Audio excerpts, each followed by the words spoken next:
जोशीमठ से जब हम लोग इसका कार्यक्रम बना रहे थे, हमको कतई ये उम्मीद नहीं थी कि इस यात्रा को इस तरह से आप लोगों का, उत्तराखंड की जनता का, जहाँ जहाँ से गुजरेंगे वहाँ इस तरह का स्वागत होगा। इस तरह से लोग इस यात्रा को सहजता से और इस जो हमारा संदेश था उसको लेंगे। आज भी आप चोपड़ा साहब यहाँ उपस्थित हैं, डॉक्टर चोपड़ा सुदेश भाई हैं, हमारे भाजपा माले के राज्य सचिव हैं, सुदेश मैथुरी, निर्मला दीदी हैं, बाकी आप सब लोग साथी अनंत जन संगठनों से, आंदोलनकारी संगठनों से यहाँ पहुँचे हैं। आप सब लोगों का बहुत बहुत धन्यवाद कि आपने इस यात्रा को इस तरह से यहाँ रिसीव किया है। जोशीमठ में जो हो रहा है वो सब कुछ आप लोगों तक पहुँचा है, अखबारों के जरिए, मीडिया के जरिए, लेकिन जो आप तक पहुँचा वो जो है 3 महीने पहले की कहानी है, 2 महीने पहले की कहानी है। अब वहाँ जो स्थिति है वो काफ़ी बदल गई। पिछले 2 महीनों में, 2.5 महीनों में चीज़ें बहुत सारी बदली, लेकिन ये कहानी जो है कि 2 महीने की नहीं, ये जो है पिछले 14-15 महीने से जब शुरू हुई वहाँ दरारें आना, हमने तब सवाल उठाना शुरू किया, तब बोलना शुरू किया। तब हम लोगों की बहुत बड़ी मांग भी नहीं थी, हम कोई बहुत बड़ी बात तब नहीं कर रहे थे। हम जो सिर्फ सरकार से हमने शुरुआत में कहा 17 नवंबर 2021 को तो पहला प्रदर्शन हम लोगों ने किया, केवल इतनी मांग थी कि पूरे जोशीमठ का एक आप व्यापक सर्वेक्षण करवाएं, आप एक हाई पावर कमेटी बनाएं जिसमें वैज्ञानिकों को रखें, भूवैज्ञानिकों को रखें, पर्यावरणविदों को रखें और वो जोशीमठ का सर्वेक्षण करें और ये पता करें कि जोशीमठ में हो क्यों रहा है, ये परिघटना क्यों हो रही है, घर मकानों में दरार आ रही है, सड़कें धंस रही हैं, जमीन खिसक रही है, ये क्यों हो रहा है, सरकार पता करे। लेकिन जो है लगातार बोलने के बावजूद, लड़ने के बावजूद जब ये नहीं हुआ, तब हम लोगों को खुद स्वयं संघर्ष समिति को, वैज्ञानिकों का एक दल बनाना पड़ा और हमने एक स्वतंत्र वैज्ञानिकों की टीम गठित की जिसमें हमने आपका भी सहयोग लिया, डॉक्टर चोपड़ा का और डॉक्टर नवीन व्याल, डॉक्टर एसपी सचिव, डॉक्टर शुभ्रा शर्मा, इन लोगों ने आकर के मई-जून 2022 में, 21 में कहानी शुरू हो गई, 22 में जो है इन लोगों से हमने सर्वे करवाया, इनकी रिपोर्ट आ गई, वो रिपोर्ट भी सरकार को दी गई, प्रेस कॉन्फ्रेंस भी गोपेश्वर में वहां जाकर के हमने डीएम के माध्यम से दिया, कोई कार्यवाही नहीं। उसके बाद हम यहाँ आकर के, यहाँ आपदा सचिव है सिन्हा साहब, रंजीत कुमार सिन्हा, उनसे मिले, तब जाकर के सरकार थोड़ा हरकत में आई और फिर उन्होंने अपनी एक रिपोर्ट, अपनी एक टीम भेजी। लेकिन उनकी टीम ने जो है बहुत हल्के तौर पर सर्वेक्षण किया और वो इतनी लापरवाही से कि उन्होंने जो सर्वेक्षण किया है, अगर आप उस रिपोर्ट को पढ़ लें तो हंसी आती है कि इतने बड़े वैज्ञानिक, इतने भूवैज्ञानिक, इतनी बड़ी बड़ी संस्थाओं के लोग, उन्होंने सारी जिम्मेदारी जोशीमठ की जनता पर डाल दी। कहा कि जोशीमठ की जनता ने जो है सीवेज नहीं बनाया, इनके यहाँ पानी की निकासी नहीं इन लोगों ने बनाई, इसलिए जोशीमठ धंस रहा है। जबकि हमारी जो स्वतंत्र वैज्ञानिकों की रिपोर्ट है उसमें उन्होंने 3, 4, 5 कारण चिन्हित किए। उन्होंने चिन्हित किया कि 2021 की आपदा का जो वो झटका लगा है जोशीमठ पर वो जिम्मेदार है, यहाँ जो बड़ा निर्माण कार्य हो रहा है वो जिम्मेदार है, जो यहाँ जो है एनटीपीसी की जो परियोजना है उसकी जो सुरंग है वो जिम्मेदार है और इसके अलावा सीवेज और पानी की निकासी भी एक कारण हो सकता है। इसके बाद जो है वो वैज्ञानिकों की रिपोर्ट आ गई, लेकिन तब भी कोई कार्यवाही नहीं। अगस्त बीत गया, सितंबर बीत गया, अक्टूबर, नवंबर महीने की 17 तारीख को जाकर के जो है यहाँ आपदा प्रबंधन विभाग में एक बैठक की गई, जिसमें कुछ विभागों को, सिंचाई विभाग इत्यादि को बुला करके कहा गया कि आप जो है जोशीमठ को लेकर के प्लान बनाएं कि वहाँ सीवेज कैसे बनेगा, वहाँ पानी की निकासी क्या होगी। लेकिन उसके बावजूद कोई कार्रवाई नहीं है। जनवरी के महीने में, जनवरी 1 तारीख को मुख्यमंत्री के पास आने से पहले हम लोग 24 दिसंबर को जोशीमठ में एक बड़ा प्रदर्शन कर रहे हैं। उस प्रदर्शन में 2500 से ज्यादा लोग वहाँ शामिल हुए हैं। जो इस जोशीमठ की आबादी बमुश्किल 23-24 हजार है, उसमें 2500 से ज्यादा लोग जो है वहाँ प्रदर्शन में शामिल हुए। हमको लगा कि अब सरकार को चेत जाना चाहिए, अब सरकार की समझ में आ जाना चाहिए कि स्थिति गंभीर है। जहाँ नवंबर के महीने की 2021 में केवल 12 घरों में, जिसमें से कि ये लोग बैठे हुए हैं, आपदा प्रभावित हैं, भवानी भाई हैं, ये लोग हैं वही छावनी बाजार के लोग, ये जो यहाँ आए हैं साथी, इन सबके घरों में भी दरारें हैं। तो ये युवा लोग जो है, तो पहला जो है छावनी बाजार से शुरू हुआ और ये बैठे हैं 12-14 घर। और जब हम जनवरी के महीने में 1 तारीख को मुख्यमंत्री जी से मिलने आए, तब तक जो है 526 से ज्यादा घर थे जिनमें दरारें आ चुकी थी। इन 11, 12, 13 महीनों में सरकार ने कोई कार्यवाही नहीं की। उसके बाद भी जनवरी में जब हम मुख्यमंत्री जी से मिले, उन्होंने कोई हमारी बात सुनने को तैयार नहीं। उन्होंने जिस तरह का व्यवहार किया वो बहुत अपमानजनक था।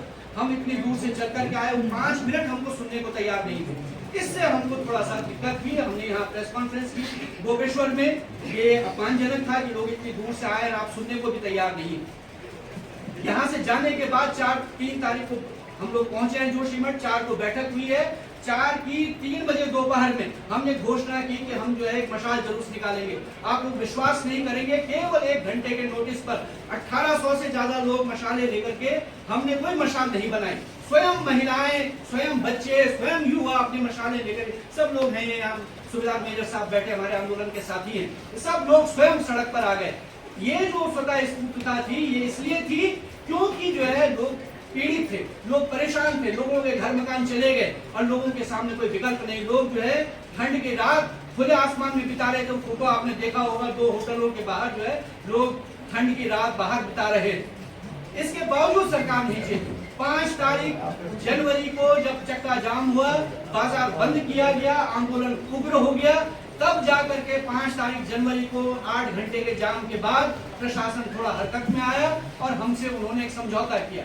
उस समझौते के तहत एनटीपीसी की परियोजना पर तत्काल रोक, वहां जो बाईपास का काम चल रहा है वो बंद हो, जो टूटे घरों में लोग रह रहे हैं उनके लिए तत्काल राहत पुनर्वास किया जाए, उनको अस्थायी तौर पर सुरक्षित स्थानों पर ले जाया जाए, उनके भोजन पानी की व्यवस्था हो और स्थायी कोई व्यवस्था होने से पहले, पुनर्वास विस्थापन की कोई व्यवस्था होने से पहले लोगों के लिए अस्थायी शेल्टर का निर्माण हो।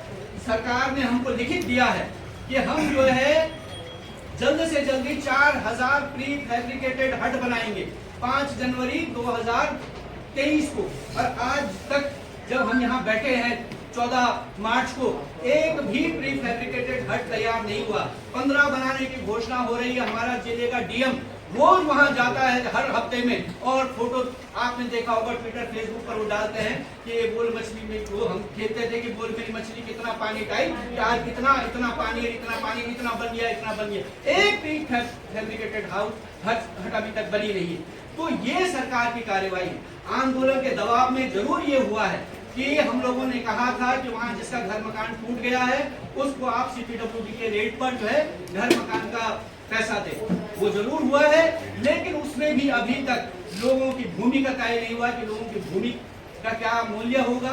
जोशीमठ में जिस भूमि पर मेरा मकान है वो भूमि सुरक्षित है कि नहीं है, उसका कोई विकल्प नहीं कि हम कहाँ जाएं पैसा लेकर के। कहाँ अभी जैसे अभी यही बैठे हैं यहाँ सुबेदार मेजर साहब, आपको आपके मकान का पैसा जरूर मिल गया है, लेकिन आप उस पैसे को लेकर के कहाँ मकान बनाएं। जहां इनका मकान है उसको ध्वस्तीकरण के आदेश हो जाएंगे कुछ दिन में, वो टूट जाएगा। उसके बाद ये घर कहाँ बनाएं, उस जमीन पर बनाएं कि नहीं बनाएं, या उसके अलावा कहीं आप जो है भूमि को चिन्हित करके दे रहे हैं, वो सब कुछ नहीं है। तो ये जो आधा अधूरा पैकेज ये लेकर के आए, इसका भी हमारा विरोध है।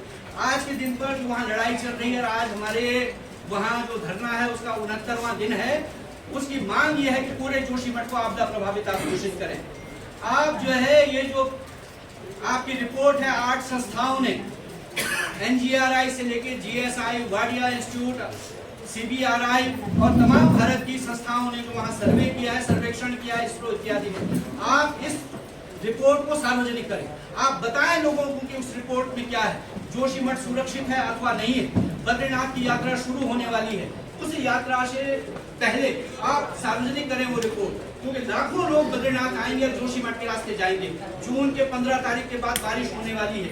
इस बार अमेरिका की एक एजेंसी का कहना है कि एल नीनो इफेक्ट रहेगा, ज्यादा मानसून की बारिश हो सकती है। ऐसी अवस्था में जोशीमठ में अगर यात्री आए और जोशीमठ के जो लोग हैं वो सुरक्षित रहेंगे नहीं रहेंगे।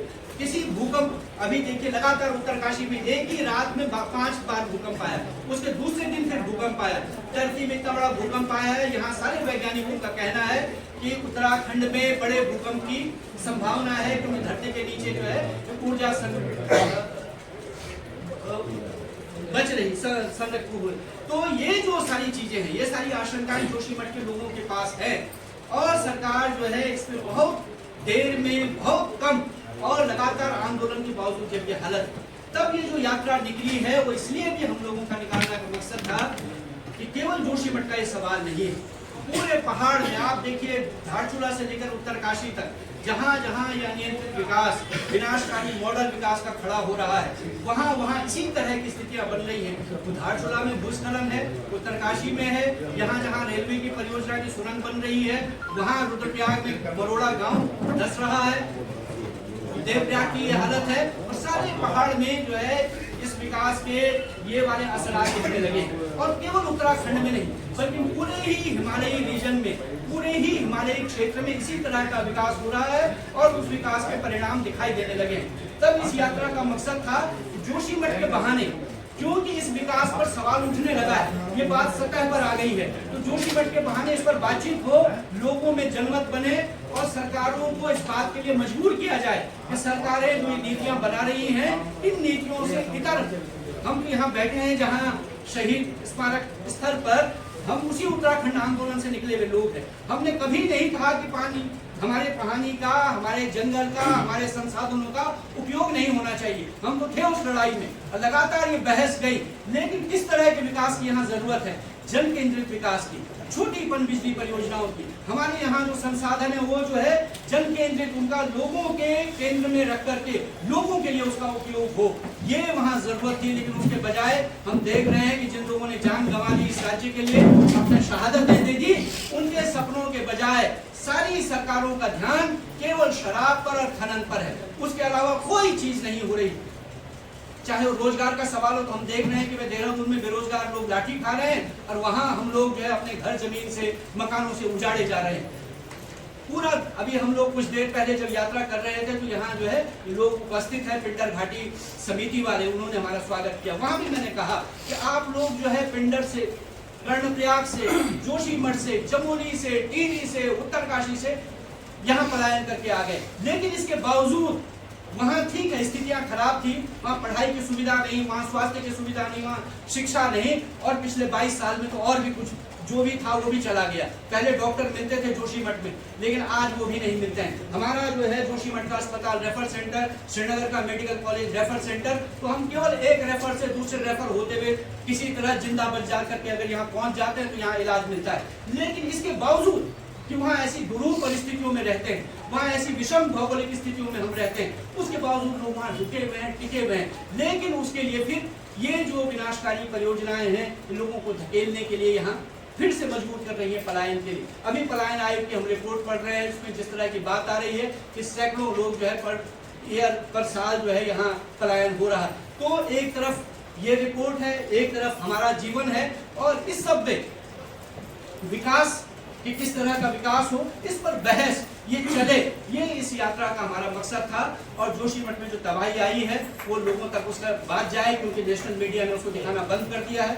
ये भी एक मकसद था हम लोगों का कि इस यात्रा के माध्यम से दोबारा से वो चर्चा हो, उस पर बात हो, हिमालय पर बात हो, वहाँ के पर्यटन पर, वहाँ के पर्यावरण पर, वहाँ की पारिस्थितिकी पर, और उसके संबंधित कैसी योजनाएं बने, कैसा जो है वैकल्पिक विकास का ढांचा खड़ा हो, इस पर एक बहस चले, ये इस आंदोलन का मकसद था।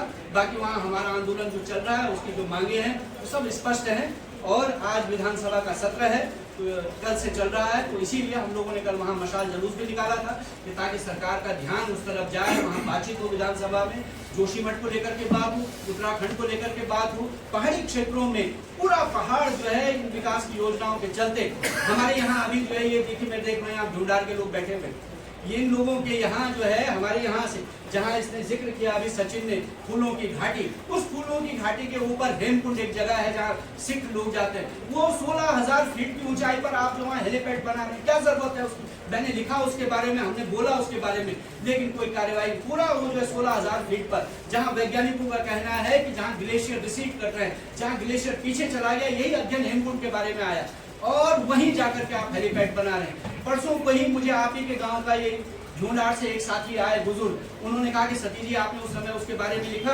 अब देखिए वहाँ हमारा पुराना एक मंदिर है लक्ष्मण का नीचे, और उसके ऊपर हमारा जो है इतना पुराना, हजारों साल पुराना एक पेड़ है, उस पेड़ को जो है इस नई परियोजना जो बन रही है रोपवे वाली, उसके लिए उसको काटा जा रहा है। वहाँ जो है हजारों पेड़ जो है अब रोपवे के लिए काटे जाएंगे। तो ये जो विनाश के साथ विकास का जो पूरा मॉडल खड़ा हो रहा है, इस पर सोचने की, बोलने की, समझने की जरूरत है। और हमारी इस यात्रा में, हमारे इस आंदोलन में अगर आपके भीतर ये बात पैदा की है, ये संदेश अगर आप तक पहुंचा है, यही हम प्रार्थना लेके, यही अपील लेकर के आपके बीच में आए हैं कि जोशीमठ की जो बात है वो यहाँ भी उठे और यहाँ देहरादून राजधानी में आप इस सवाल को उठा करके ले जाएं, ताकि सरकारों पर वैकल्पिक नीतियों के लिए दबाव बने, शराब से, खनन से इतर सरकार सोचने पर मजबूर हो, रोजगार पर सोचने पर मजबूर हो। हमारे जोशीमठ जैसे जगहों के बारे में जहाँ लोग बहुत दूर परिस्थितियों में रह रहे हैं, सीमा पर हम लोग प्रहरी के तौर पर वहाँ काम करते हैं, वहाँ अंतिम सीमा का ये अंतिम नगर है, इसका अपना ऐतिहासिक सांस्कृतिक महत्व है। ये जो है तिब्बत यात्रा का रूट रहा है, 1500 साल का हमारा वहाँ ऐतिहासिक पूरा क्रोनोलॉजिकल इतिहास है। तो ये जो सब है, इसको बचाना हम सबकी जिम्मेदारी है। लेकिन हम जो वहाँ सीमा पर खड़े हैं, हमको जो है आप ही की सरकार के लोग जो है कह रहे हैं कि तो माओवादी है, तो चीनी एजेंट है, फलाना है। ये जो हमारे प्रतिनिधि रहे कुछ समय तक, पहले उन्होंने यहाँ मुझे खुद बुलाया अपने घर पर, बाद में अपमानित करके ये सब हुआ जैसा उन्होंने किया।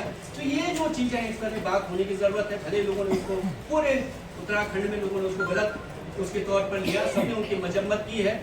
त्रिवेंद्र रावत जी ने तक कहा कि भाई तो गलत बात है, ऐसा नहीं कहना चाहिए। भले त्रिवेंद्र रावत जी ने जो अपने समय में किया वो भी हमने देखा है। तो इसलिए ये संदेश आपके जरिए यहाँ देहरादून में भी, बाकी जगह देश में जाएगा, इसी उम्मीद के साथ हम लोग यहाँ आए।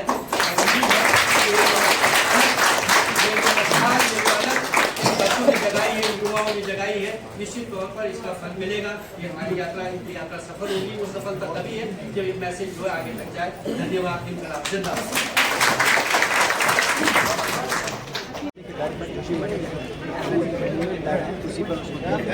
एक लंबा वक्त बीत गया, सरकार की तरफ से तमाम एजेंसियां वहाँ पर काम कर रही थी, जो रिपोर्ट आनी थी वो भी कहीं ना कहीं पेंडिंग है। आप इस तरीके से सिचुएशन को देख रहे हैं कि सरकार अपनी सारी बातें छुपा रही है, क्योंकि रिपोर्टें भी जो है वो छुपा रही है सरकार। अगर चाहती सरकार तो जो आप सरकार को ही पता है कि एनटीपीसी की गलती है, इसमें सारी जितनी रिपोर्टें भी है छुपा रही है सरकार।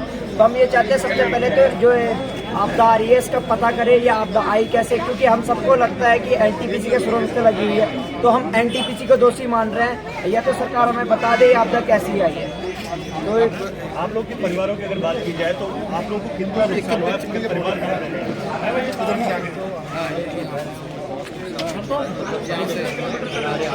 परिवार परिवार के और लोग, अभी कुछ लोग जो है वो रिश्तेदारों के घर रह रहे हैं, नहीं तो कुछ लोगों को होटल में शिफ्ट कर दिया गया है। जैसे कि घर की हालत है, तो घर में अभी जो दरार थी पहले आई थी वो अब बहुत ज़्यादा बढ़ गई है। बहुत ज़्यादा दरारें बढ़ी हैं। अभी आप लोग देहरादून आए हैं, शहीद स्मारक पर आप लोगों की यात्रा खत्म हुई, आगे किस तरीके से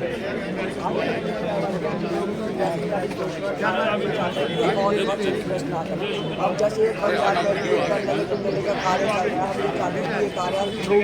बंद कर दे, हम इससे जा रही है, हम इन लोगों को जागरूक करने आ रहे हैं। जो बाहर से कंपनियां आ रही है उन्हें विकास के नाम पे विनाश करिए, उस पर रोक लगाए। बहुत सारी मांगे हैं।